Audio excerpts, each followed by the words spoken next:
জবি শাখার লেখক ফোরামের ২০ শিক্ষার্থীর লেখক সম্মাননা গ্রহণ। ইমতিয়াজ উদ্দিন, জবি, প্রতিনিধি, ছবি, চিত্র। বিস্তারিত।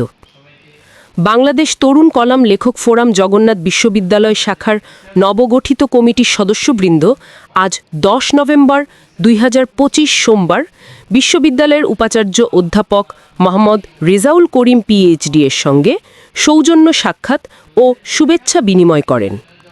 এ সময় বিশ্ববিদ্যালয়ের প্রক্টর ও সহকারী প্রক্টরবৃন্দ উপস্থিত ছিলেন।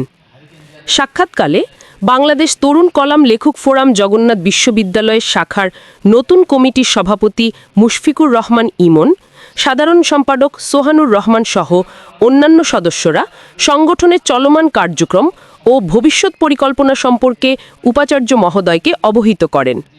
তারা জানান, সংগঠনটি জাতীয় ও আন্তর্জাতিক সমসাময়িক বিষয়াবলী নিয়ে বিভিন্ন জাতীয় দৈনিকে নিয়মিত লেখালেখির মাধ্যমে তরুণ প্রজন্মের মধ্যে সচেতনতা, সৃজনশীলতা ও যুক্তিবোধ বিকাশে কাজ করে যাচ্ছে।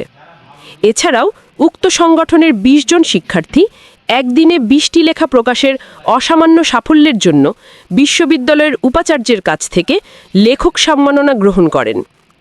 উপাচার্য মহোদয় শিক্ষার্থীদের হাতে সম্মাননা পুরস্কার তুলে দেন এবং তাদের সৃজনশীল অর্জনের জন্য শুভেচ্ছা জানান। তাহলে তোমরা এগিয়ে যেতে পারবে। আমি জগন্নাথ বিশ্ববিদ্যালয়ে এই চ্যাপ্টারে একাধিক প্রতিষ্ঠান গেছি কিনা জানি না, একটা গেছি মনে করছি কয়েকদিন আগে।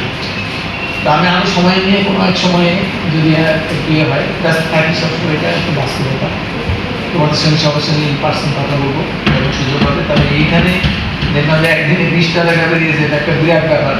লেটাস প্রজেক্টিভ, অর্থাৎ আমরা এটাকে তুলে ধরি এবং জগন্নাথ বিশ্ববিদ্যালয়ের লেখক ফোরাম যে অত্যন্ত ভাইব্রেন্ট এবং সৃষ্টিশীল বা কন্ট্রিবিউটরি, এটা আমরা তুলে ধরবো এবং আমরা তোমাদেরকে উৎসাহিত করছি।